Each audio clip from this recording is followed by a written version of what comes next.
Good morning slash afternoon to all my BC WrestlePod nerds out there, and welcome to the trifecta that is known as the Bi-Conic Review of Honor, otherwise known as the Bro. Oh, Yes, yeah. So I still have the everything here for when we covered Ring of Honor on a weekly basis, and so we have dusted it off once again for the final ROH pay per view this year, which is Final Battle. And we have a lot to talk about. I'm super excited. Of course, my name is Mikey. I am El Jefe of BC WrestlePod. And joining me today is, of course, my friendo over on the AEW and sometimes the GCW and Mystery Wrestling and all that good stuff. Benny, aka Picnic Basket Jones, is in the house. greetings, Mikey, and people of the internet. Let's rock and roll. Heck yeah. So we're going to be getting into Final Battle really quickly. We are going to be focusing on the main card, but we will briefly touch upon the 0 hour matches and what we thought of 0 hour.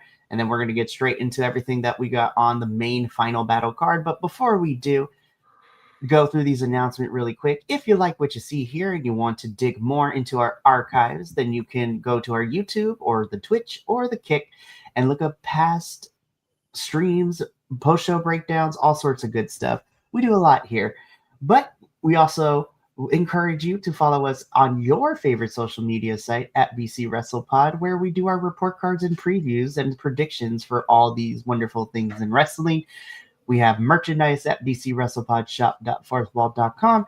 And last but certainly not least, if you want to help us keep the metaphorical lights on and help pay for some of these pay-per-views, the coffee bot will be jumping in the chat throughout this review, and you feel free but no pressure to donate to the cause.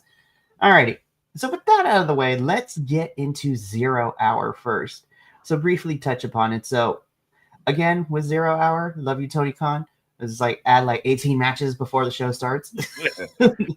But we had, so on 0 hour, we had the Outrunners versus the Premier Athletes, Layla Gray versus Zeta Steel, Ace Austin versus Lee Johnson, and the Death Riders versus GYV, otherwise known as Grizzled Young Veterans.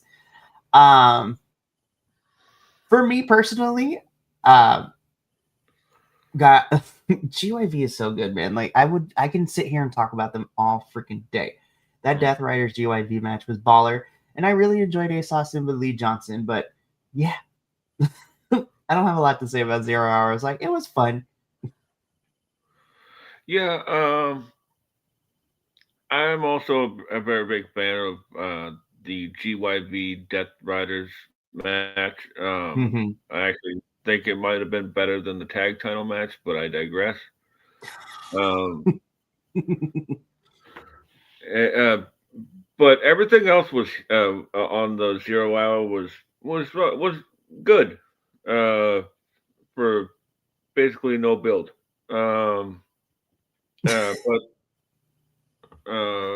was it Ace Austin and Lee Moriarty? I thought was an incredible match. But Lee otherwise, Johnson, yeah. Ace and Lee Johnson were great. oh yeah, Lee Johnson. I'm sorry. There's too many Lees in ROH. Trust me, I have done that on multiple occasions too. I'm like, there's too many Lees. Yeah, I'll just call him Big Shotty from now Big on. shout. So, I mean, 0 hour was fun, but once 0 hour ended and we got the intro bumper for Final Battle, they just decided to be like, we're just gonna start the night off. We're gonna like blam in your face because holy crap.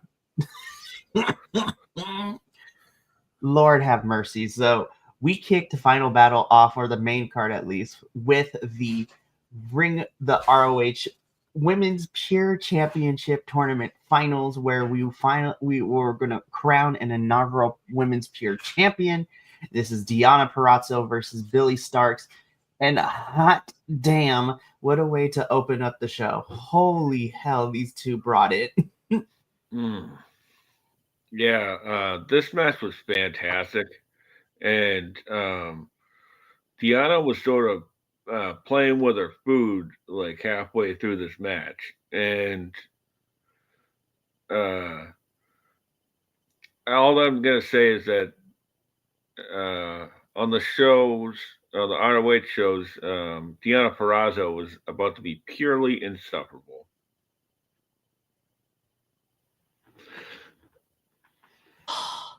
I am so ready for this.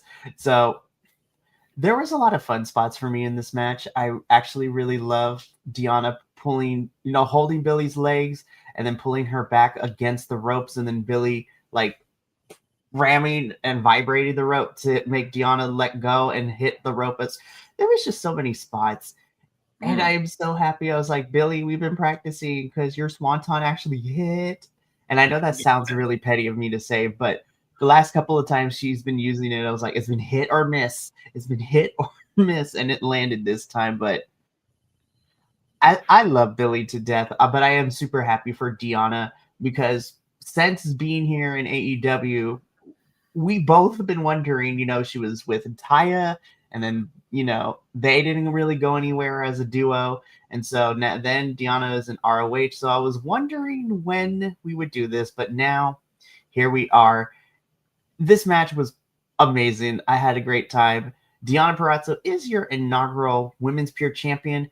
And when she's cleared, we got to tease it what could possibly be the first feud for Deonna's championship, right? And I'm like, sign me up for Deonna versus Queen Aminata. I'm like, oh, Lord. Yeah, but I will say one thing is that they did come out of this tournament with a lot of stuff set up for the show, where they could still go back to Aminata as you said, and Deonna and Trish still have some leftover bad blood, so they get some stuff coming out of it, which is nice. And also, selfishly, like Aminata and Trish fight. Be more on my screen. I'm never gonna be mad at that. Because I think they're both great. For real.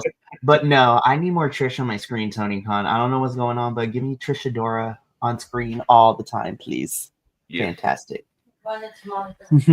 Oops. So, okay. Now that we got that out the way, but yeah, this was great. This was fun. And then I was like, okay, Final Battle. What we got next? Oh, man. I think I settled this is probably my favorite match of the entire night. I'm not even going to lie now. Like, I thought about it. I was just like, I think this is probably my favorite, but that's because I'm a sucker for... I love good technical wrestling. I think the pure championships in ROH are probably some of my favorites because the rules are different, but you get a different style of match. But, oh my God, this was amazing, and I did not mind. This was like 45 minutes. Because even though it says 30-minute Iron Man match, when we get into it, we got into sudden death territory. We went like another 7 minutes. But I think this is probably my favorite match of the entire card. I'm not even going to front now. Anytime there's like a time limit on the graphic, you can expect a sudden death or some sort of shenanigans thereof. Man, this was masterful, and this just goes to show you that, like, on the surface, technical wrestling is very one-dimensional, right? Like, there's only one style of technical wrestling. But, like, as we saw with Nigel and Zack Sabre Jr., and just like Nigel versus Lee here, there's different types of technical wrestling. And I love the fact that, like, Nigel was working over Lee's arm for the majority of this, for 25 minutes, right? Yeah, just and so again, he could lure him into a sense, just so he could weaken that arm for the thing that he kept going back to, and then he realized that he can't go back to that after a while because Lee had a counter for everything. So, oh man, the story was beautiful. Oh my goodness. And again, going back to that point too, from a in-ring psychology and storytelling perspective, I like it when wrestlers actually target weak points. I'm like, if this was a real fight, well, I mean, it is a real fight, but in real life, when you fight someone and you see that there's an injury, my mind is, okay, that's a weak spot, so go for the weak spot. But we get into sudden death because after the 30 minutes and the last 2 minutes or so, we get quick pins and then Shane Taylor punching Nigel. Oh man, that was That great was timing, man. so What gnarly, which allowed like at the 11th hour for Moriarty to pick up the fourth pinfall for him, and we end in a 4-4. Nigel gets out of the ring. He's going up the ramp, quote unquote, the match is over. Shane Taylor, we're going to talk about this too, because I find it very interesting over the last month or two to see this dynamic change between Tyga Style and, Shane Taylor. But Shane's all celebrating. He gives Moriarty the title. Moriarty gets on the mic. It says, "Oh no." I was just like, "You challenge me to this match, we gonna have a definitive winner. Get your ass back in this ring." And so we get the approval that we are in sudden death, and for like 7 more minutes, they just go ham with the reversals and everything. And then Lee Moriarty wins in sudden death. That freaking neck bridge, man. Oh my God, that was so beautiful to watch. Yeah, like the European clutch with the neck bridge, like just popping in the neck right at the last second, like what a beautiful ending. And like it reminds me, F that guy in the crowd. Nobody cares. Nobody cares about your opinions. All right. That was wild. I was just like, ooh. I was just like, what are we doing? You paid to be here. Why are we being like this? Like, what are we doing? As I told you before this, like I watched this match like a little while ago, this morning, and I'm still hot about that. Like, what? Why are you here then? Like, what? I was just Man, like, I'm like, why are you here watching a wrestling show if you're gonna be like that? I was like, I know we all have opinions about wrestling, and we all not agree with the things we see on TV sometimes. But I'm like, don't be like that. That's just rude to the performers and to everybody who else is trying to enjoy a good time. I was like, don't be that weirdo. yeah, like these Oh, guys just put on a 37-minute clinic, and you don't care. So you don't care. That's your opinion. Keep it to yourself. I'm just like, did we forget this is a Ring of Honor pay-per-view? What were you looking for? I I was just know, like, right? who do you Like, think you were going to see? I was like, this is the wrong show for you. You should come back the next day for Collision if you're here for the AEW folks.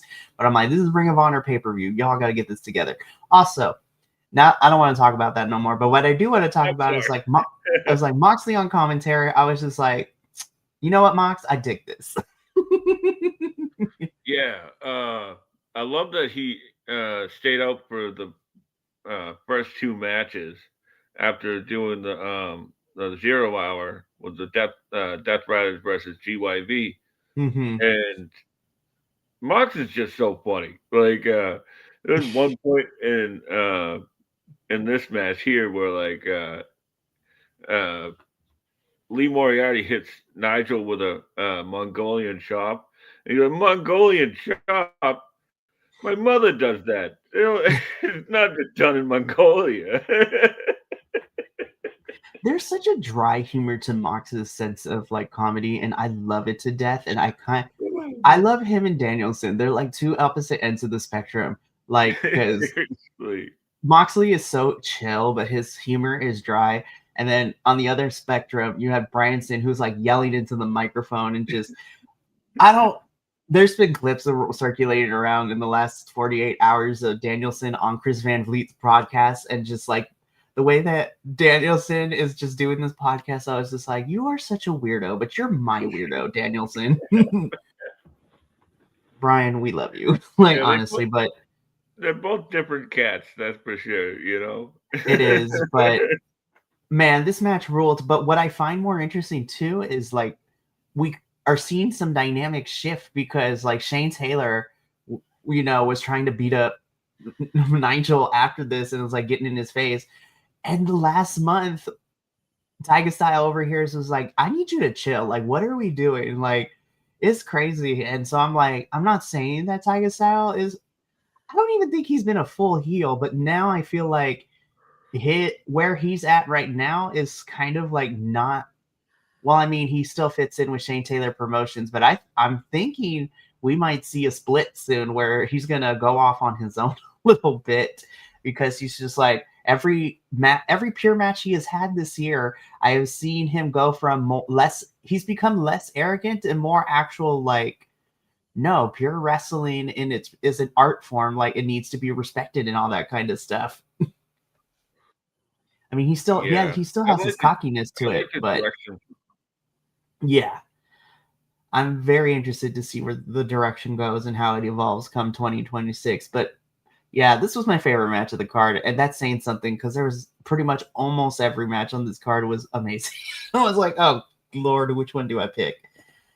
But Lee Moriarty has defeated Nigel McGuinness twice, and in an Iron Man match, Nigel giving Moriarty his pure championship belt to, from his era of ROH. I was like, ah! Also, crowd, you get points for, the chant of this is sportsmanship. Yeah. Oh man, I had a great time after this, and so I was just like, I don't know what the rest of the order is going to go, but like, let's see if you continue to make me feel good. Final Battle, because I'm having a great time so far. Yeah. Icarus finally flew too close to the sun.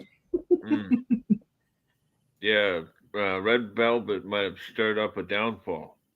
Yes. Okay, so let me set this up and then we'll talk about this, because this match was also banging. Like, this is for the Ring of Honor Women's World Television Championship, TV Championship. Challenger Red Velvet wanting a rematch with the champion Mercedes for the title that Red truly never lost to, per se. And so now she got a match, but now she got a rematch. This match was banging. Like, I don't know what to say. This match ruled. And not to say that her previous in-ring work wasn't great, but this was such a big show out for Red. Like, holy crap. I was like, girl, you have not missed a step since coming back from injury. And I love everything that you're doing. She came from her mama's kitchen and she reclaimed this championship. And I was just like, Mercedes, girl, you also did your thing. This was great. I had a great time with this one. Yeah, this one was hard hitting. Like, they did a bunch of stuff on the second rope, and like every time it looked nasty. And like they really went for it. And Red Velvet, like I actually one up you right there. Like, I think she's back to full form, because like before the injury, before last, like she had just figured out the character, and then she like won the title, and like she was just focusing on the in-ring stuff. But now we got both ingredients. Huh? See what I did there? Right, straight out of your mama's kitchen. And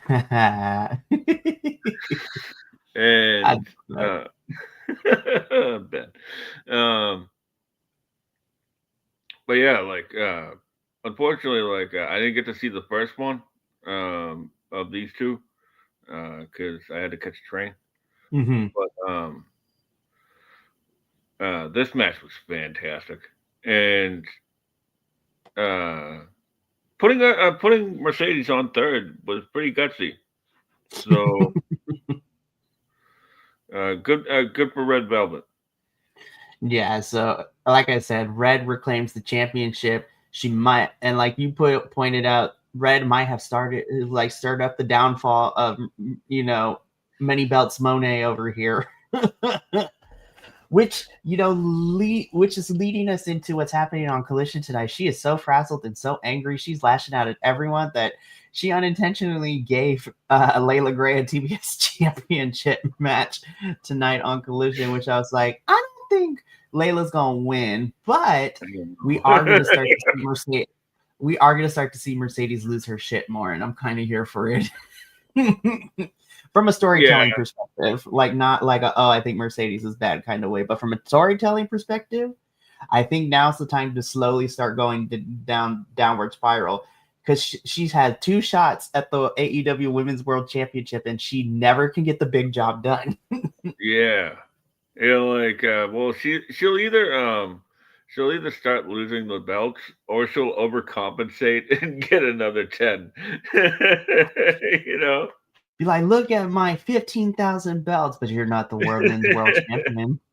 Because that's sort of like how she's been rolling. Like what was it? She lost like the NW uh, N, NJPW strong title, and then went and won 3 more. You know? It's So crazy for sure. But this match was awesome. This was hard hitting. Red is once again your Women's World TV champ, and looking forward to seeing where she goes. So this is fun. Yeah. So Final Battle, 3 matches in, I was just like, I'm waiting for the other shoe to drop, but I was like, surely nothing can be that bad. Oh, I want to clarify. This was great if it was on Honor Club and not a pay-per-view. Yeah. And there is a bright spot, though. Beast Martos is champion, so I cannot be mad at that. But I'm just like, I'm tired of ROH disrespecting Tommy Billington and Adam Priest. I was like, what are we doing? Why do they keep losing every time I see them? Yeah, right.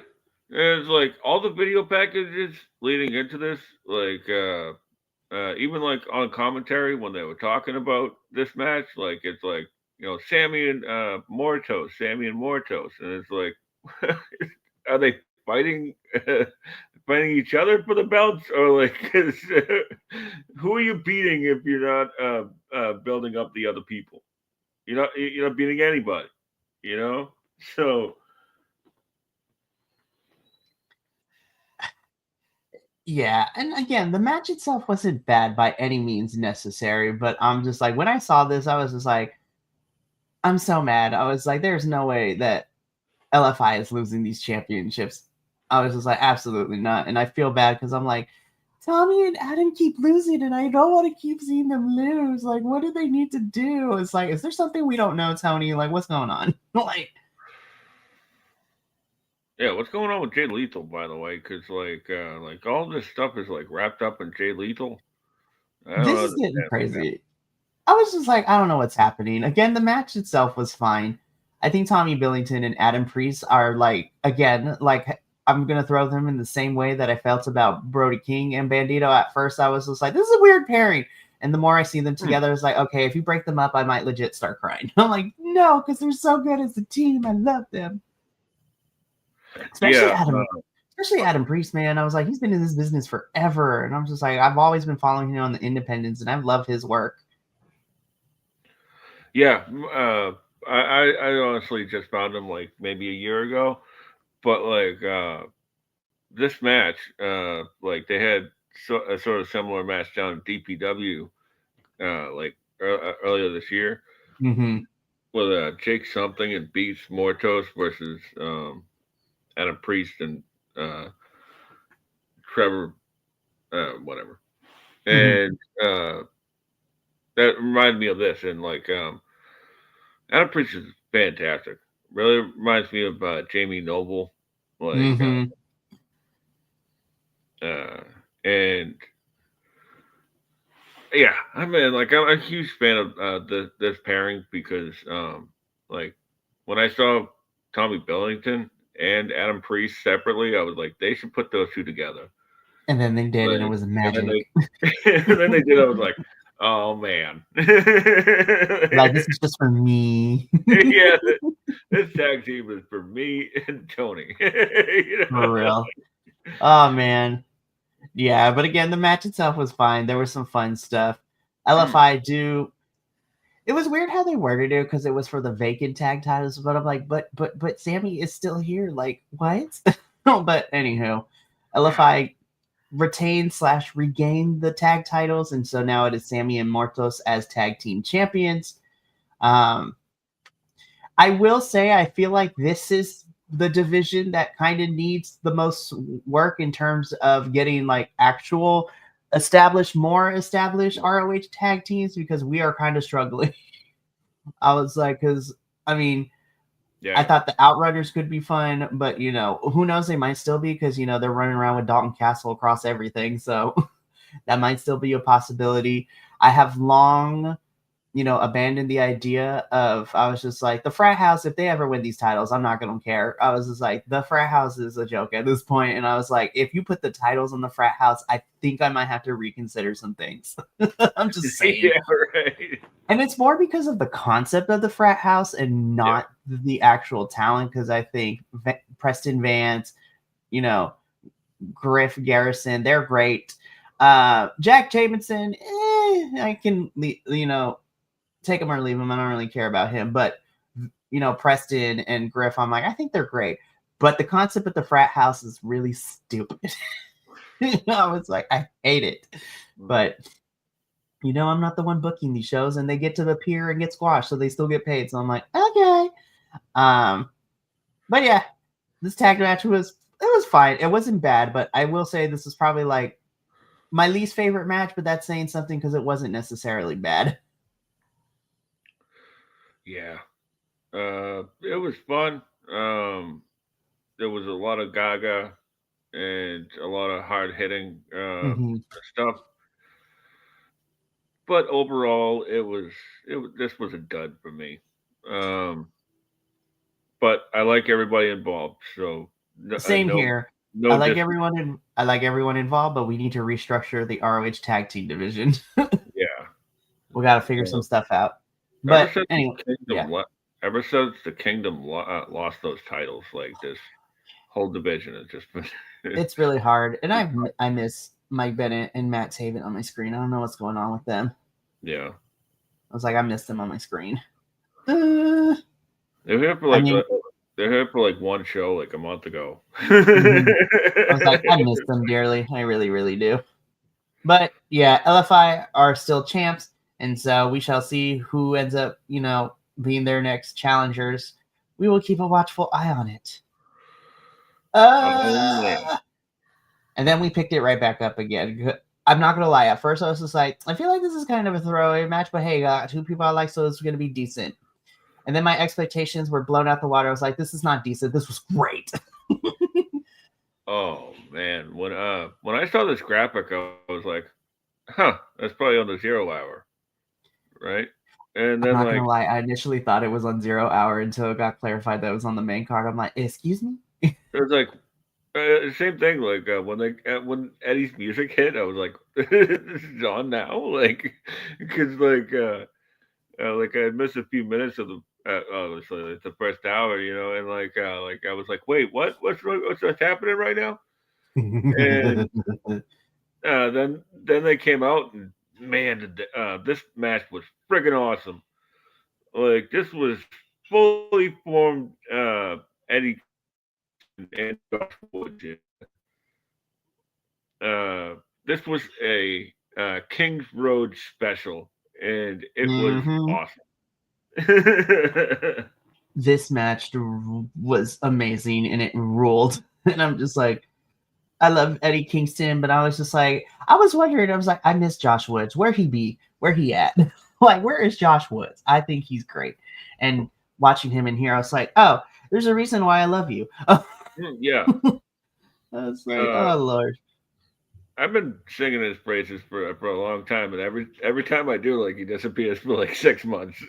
So like I'm like, what I'm gonna happened? keep my mouth shut this time, because the last time we saw him was on the Action Dean show Yeah. back in August, and or whatever, and but man, this was so much fun. Like uh, this was the epitome of strong style right here, or Mm-hmm. fighting spirit. I apologize, fighting spirit, because both of these guys were just going at it the entire time. Even that like the chaos theory suplex at the end. Mm-hmm. Like Josh looked like he just uh, literally deadlifted Eddie and planted him. Oh man, that was gruesome. 100%. And I'm just sitting here and I'm just like, This match ruled. And of course, this is setting up, because Kingston has his match with Samoa Joe coming up this week at Winter is Coming. But yeah, this match rolled. Eddie and Josh are fantastic. This was a blast. And I was just like, thank you, Eddie and Josh, for picking up the energy again. And so I'm just sitting here. Yeah, so Eddie Kingston does pick up the win here. But yeah, this was great from both Eddie and Josh. And I would, I'm not saying that he needs to be here, but let's put Eddie Kingston more on Ring of Honor from time to time too. Like, I think he's great. Oh, definitely. So good. Anyways, we got to move on though to our next match because this shit, we're far enough in. This shit was great. This shit was great. I was like, oh man, I said something to somebody last night. I was like, these guys make it look flawless. Like they make incredible things look effortless. Dante Martin makes some things just look absolutely effortless. And it's like, Jesus. And to be, I sometimes I've kind of poo-pooed on Skyfly because I was like, I don't get to see them. Like, this is not fun for me. And then, when this match was made, I was like, oh, I'm pretty sure they're going to be good because I like Top Flight. I like Scorpio Sky, like Shane Taylor promotions. They're always fun. I would like to thank and apologize to these 6 men because y'all did the damn thing. Like, this was fantastic. Oh my God, this was so much fun. And Shane Taylor promotions, specifically, the infantry, I'm like, you boys always crack me up. I love you so much. Yeah. Carly was unhinged in this one. I love Carly Bravo. Like, the STP, man, like, have really, like, found their niche. Like, since coming together with Shane Taylor, like that was it, a catchphrase like run and hide, STP's outside. Like, I can love them. We're far enough in.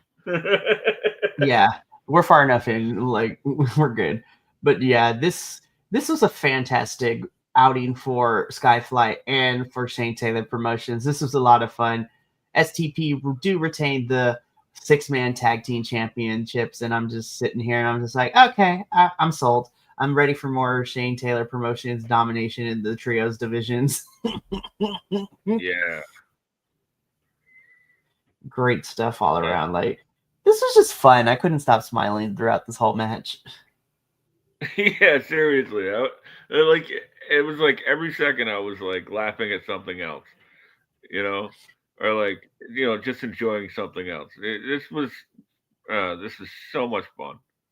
And boy, Darius put on some size, man. I did not realize Yeah, he did. Hell yeah, he did. He's a beefy boy now. So crazy. And I'm just sitting here and I'm just like, you are fantastic. I love every single one of you. Y'all are great.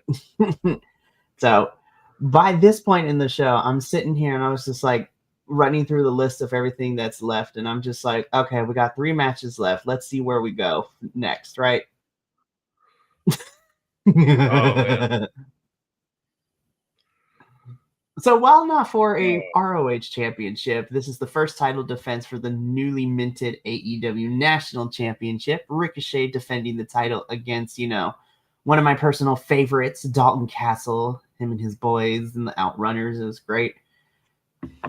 I keep forgetting. I was just like, Dalton Castle, you a thick boy. I was just like, oh boy. Ricochet just makes a really good, like annoying heel champion because it's just so much fun. Like, it's so much fun. And this match was a lot of fun too. Ricochet and Dalton Castle, this was great. I love y'all. I love you both. Did I think Dalton was going to win? No, but I was still entertained. There was so much in this that like I don't even know where to begin because like this was like such a like everything that I love about wrestling. like uh like there was one point where like Ricochet hit like a stone cold elbow. like and like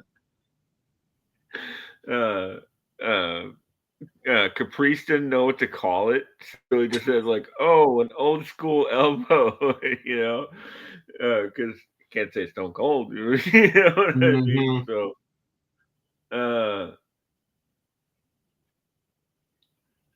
uh, there was one time where like Ricochet hits the Sasuke special and like lands on his feet and is instantly talking crap to the into the face of a fan, where it's like I can't wait for this run. I can't wait for this Ricochet run. This is going to be fantastic. Oh man, I am so excited. I cannot wait. Holy crap. But yeah. like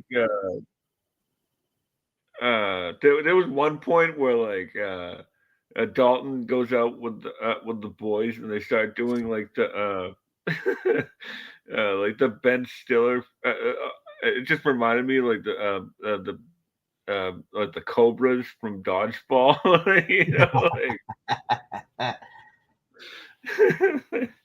and then running around the ring like trying to distract Ricochet. Oh man, this was such ridiculous fun and exactly what this show needed. Oh, And 100%. Dalton, it was nice to see Dalton back in full form as well.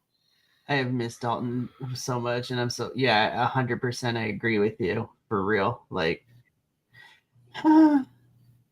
this was great. I had a fun time. Of course, like I said before, Ricochet is still your AEW national champion, but yeah, this was great and fantastic. So, and I was like, all right, 2 matches left. Lordy, lordy, lordy. You know what? I had no doubts this match was going to be amazing and Mm. nuts and wild. Fucking Blake Christian in that mask, man. I'd laughed That so was hard. so funny. I was just like, oh my god. I was like, this is so dumb. Where can I get one? You know he made that himself, right? Like Yeah. When it I feels found like out later, I was he like, I wrote can't himself. buy it. Damn it. But this Oh is, no, no, I just meant like he seems like he would make that. yeah, I was just like, this is ridiculous. But this is the survival of the fittest match for the ROH World Championship. Bandito has to defend the title against 5 other folks. And in this iteration, it is Sammy Guevara, Commander, Hechicero, Blake Christian, and the Beast Mortos. Tony Khan's just like, all right, you 6 are in this match. I have nothing that you need to hit. Just go ham. And ham they did. Good God, lord, there was so many great spots in this match. holy hell, I don't even know where to start. Like the Blake Christian like walking across the shoulders into a Canadian destroyer. Like I what? And I didn't realize it until we got all in everybody in the ring that like Bandito and Commander are the only faces. So like they were up against it the entire time. 100%. I was just like, everybody else is a heel, so let's see how this goes. And of course, it was really cool to see Brody King, be here for Bandito's moment. Like, this match ruled. Like, I don't have enough adjectives to describe. This match ruled. Right? And I also love the story that they're bringing up that Hechicero had injured Bandito down in Arena, Mexico, uh, a couple months, like what, a month ago or so. Mm-hmm.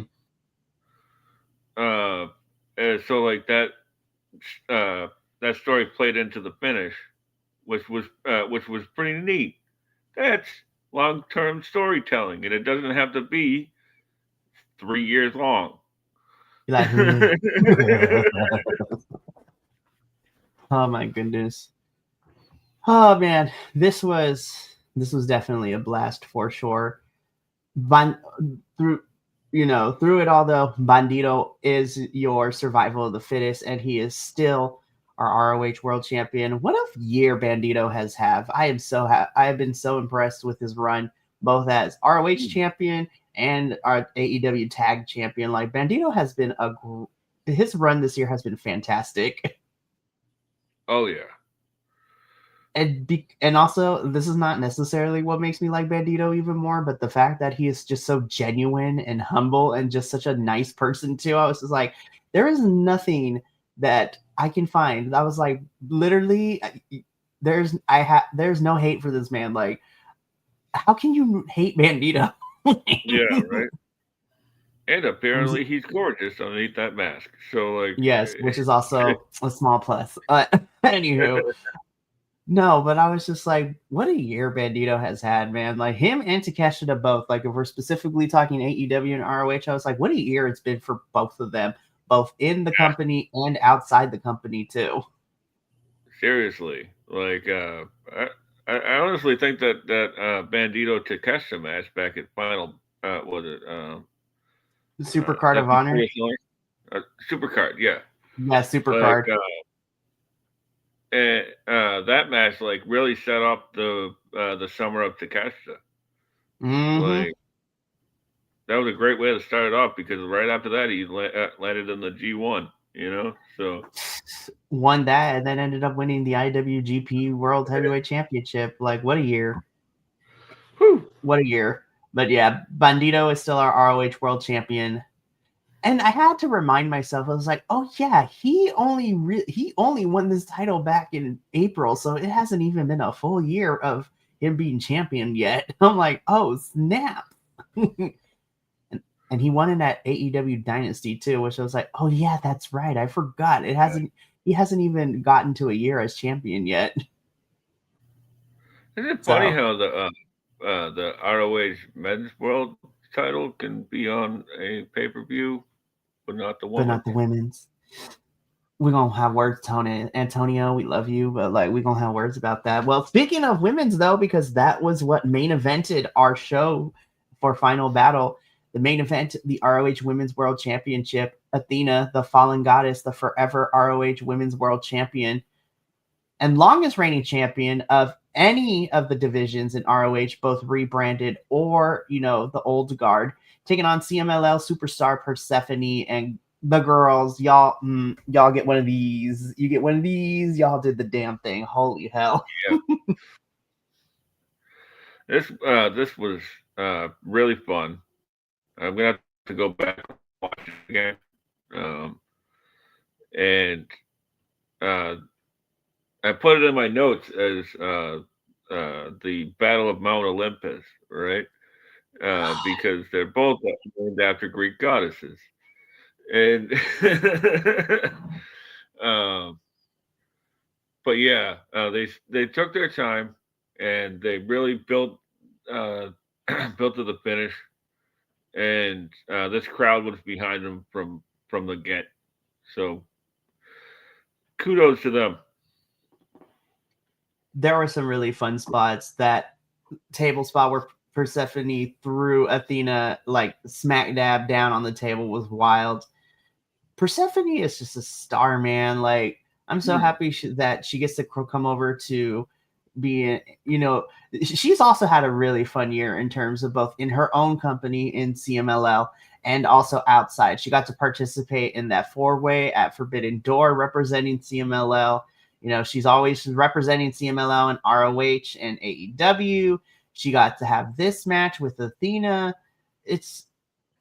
I really love this working relationship that AEW and Ring of Honor have with like New Japan and Stardom and CMLL. I was just like, I love watching all these wrestlers, crossover, collide.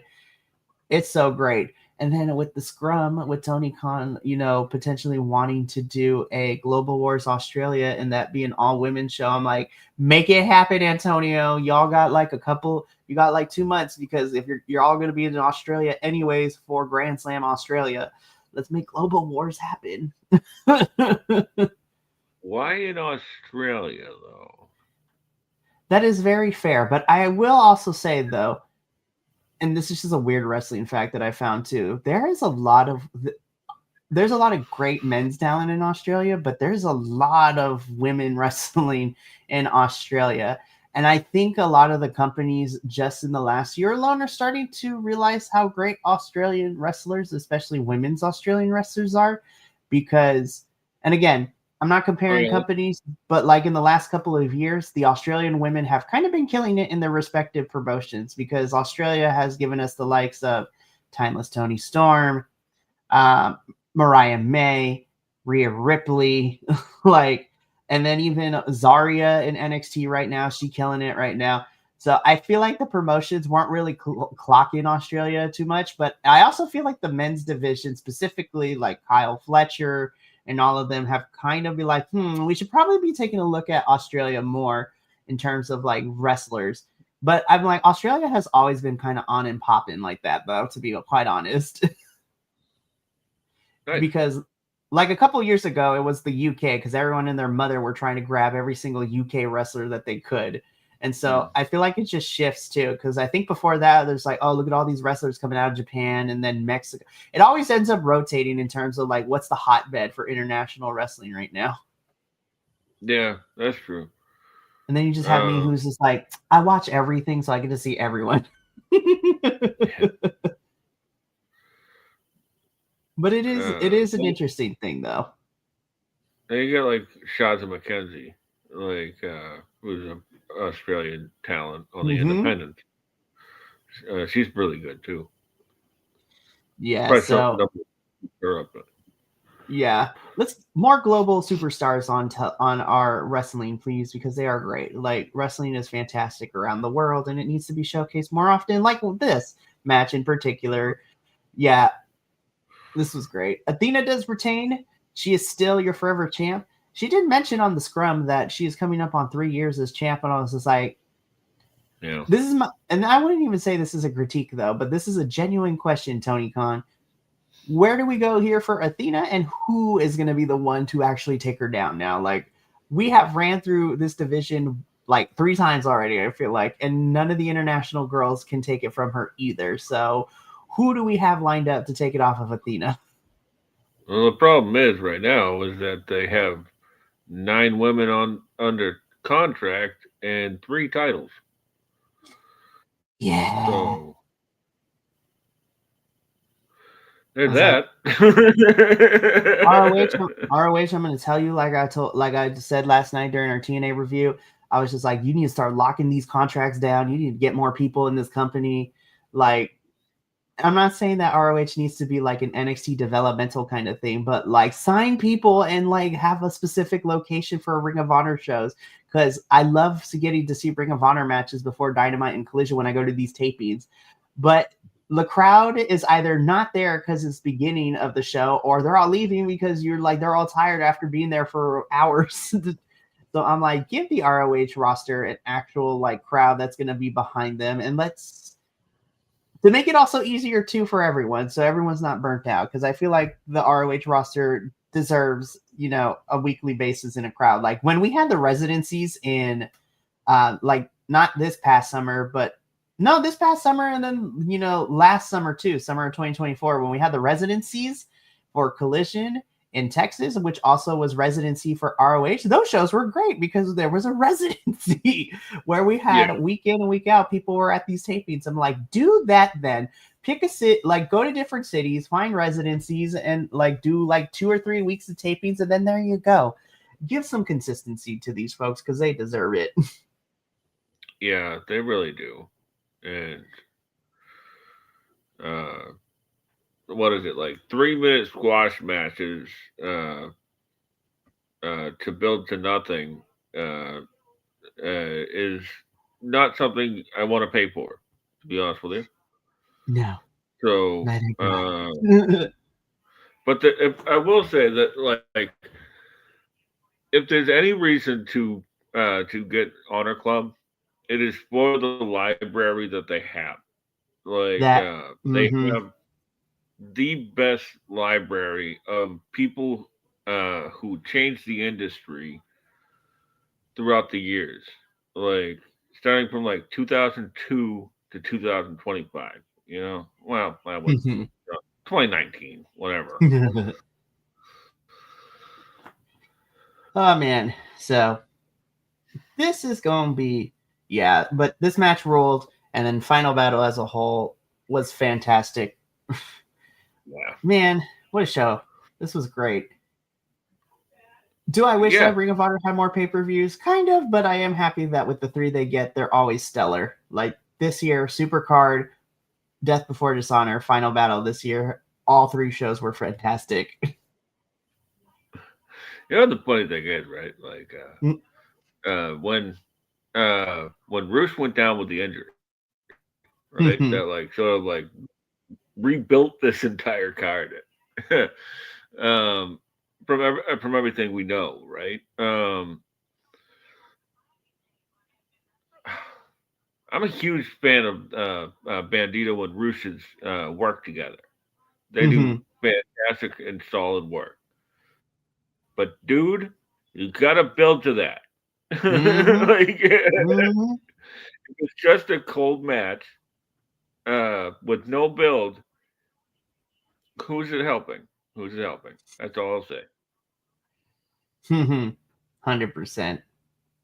But yeah, that's going to be it for our Bi-Conic Review of Honor review and the final, bro review of 2025.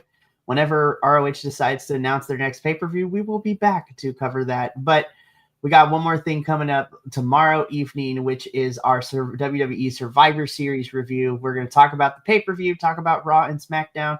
And then we're also going to prepare ourselves because this upcoming next Saturday, we will be doing a live watch-along for Saturday night's main event. And normally we don't do watch-alongs for those because it's like glorified house shows with a TV budget. But we are doing this because it is seen as retirement match. So it truly is. It's crazy that I am alive and a full-grown adult to see John Cena retire for the world of professional wrestling. However you feel about the Fed, this is still a crazy moment. We're also going to see Hiroshi Tanahashi retire in January, and I'm just like, this is wild to watch all these retirements happen right now. Yeah, the changing of the guard, Like, for reals. I was just like, this is crazy that I get to be a witness to all this. It's crazy that Tanahashi and John Cena are going out at the same in the same year because they're literally the 2 figures that represent each other and their respective companies. Like, everything I've always heard about Tanahashi before I watched Tanahashi, it was like he's the John Cena of New Japan. So to see them go out on in the same year, that's just, you can't write that, man. No, you cannot. And will I cry? Maybe. The jury will still be out on that one for both of those occasions, but we shall see. But that's going to be it for us here this morning/afternoon. Thank you so much for tuning into our Final Battle review. From all of us here at BC WrestlePod to you, remember, take care of yourself, love one another, stay Bi-Conic, and more importantly than anything, you always deserve to finish your story. We will see you tomorrow for our Survivor Series review. But until then, sayonara, adios, and until next time, peace.